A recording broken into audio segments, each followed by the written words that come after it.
খানাখন্দকে ভরা সড়ক ঝুঁকি নিয়ে হেলে দুলে চলছে যানবাহন, মাঝে মধ্যেই ঘটছে ছোট বড় দুর্ঘটনা।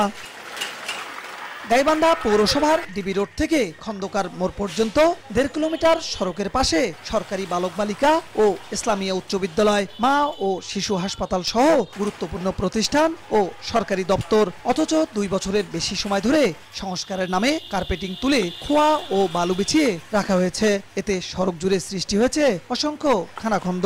এই গাড়ি ঘোড়া টায়ার টুয়ের সাথে ছিদ্র হয়ে যাচ্ছে, রিং ভাঙি যাচ্ছে। রাস্তাটা যেন অতি দ্রুত সংস্কার করে আমাদের এই কষ্ট থেকে লাভ করা হয়। একই অবস্থা পৌর এলাকার ভিআইট মসজিদ থেকে স্টেডিয়াম, সুন্দরজাহান মোড় থেকে এলজিডি ভবন, খাঙ্কা শরীফ, সুখশান্তির বাজার মোড়, বাস টার্মিনাল, জুম্মাপাড়া 3 রাস্তার মোড় থেকে মিতালি বাজার মোড় সহ প্রায় 10টি সড়কের। শুকনো মৌসুমে ধুলাবালি আর বর্ষায় পানি ও কাদায় ভর্তি থাকছে সড়কগুলো। এছাড়া ড্রেনেজ ব্যবস্থা ভালো না থাকায় সামান্য বৃষ্টিতেই গুরুত্বপূর্ণ অফিস চত্বর সহ সড়ক ডুবে থাকে পানিতে।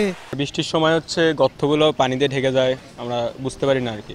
এরা করতেছে কি একটা নামা হয়, ওখানে একটু খোয়া দিয়ে ডলা দিয়ে থুয়ে যায়, আর কোনো রাস্তা খোঁজখবর নেয় না।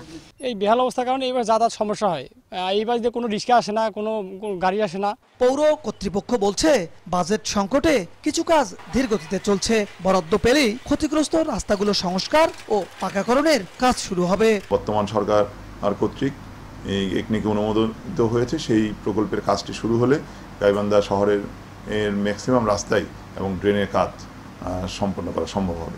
গাইবান্ধা পৌরসভার 29 কিলোমিটার সড়কের মধ্যে ক্ষতিগ্রস্ত প্রায় 10 কিলোমিটার। বিপ্লব ইসলাম, সময় সংবাদ, গাইবান্ধা।